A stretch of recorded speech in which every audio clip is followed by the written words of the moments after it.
আর্য সিংহ রায়ের নামেই শুনানি, তাই তাকেই যেতে হবে ম্যাডাম। দাদাবাবু, ওনারা এসেছেন, আপনাকে খুঁজছেন। মিস্টার আর্য সিংহ রায় আপনাদের রাইভাল কোম্পানির দিল্লি ব্রাঞ্চ থেকে কেস করেছে। ওরা ক্লেম করেছে যে এসআর গ্রুপ অফ কোম্পানিজ এতদিন যা দিয়ে বিজনেস করেছে সেসবের পেটেন্সি আসলে ওদের। হোয়াট? কেসের হিয়ারিং দিল্লিতে, তাই আপনাকে সেখানে যেতে হবে। তো এইখানে যা সিচুয়েশন, আমি কি করে এখন দিল্লি যাব? না গেলে তো কেস আপনাদের এগেনস্টে চলে যাবে। কি বলছেন কি? কিন্তু এই সময় আর্য দিল্লিতে গেলে তো মুশকিল। আমি গেলে হবে বলুন?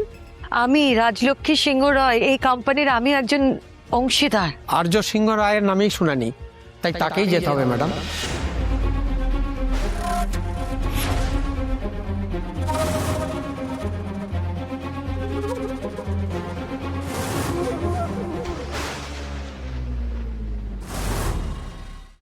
আজই ডাউনলোড করুন আর এনজয় করুন আপনার পছন্দের শো।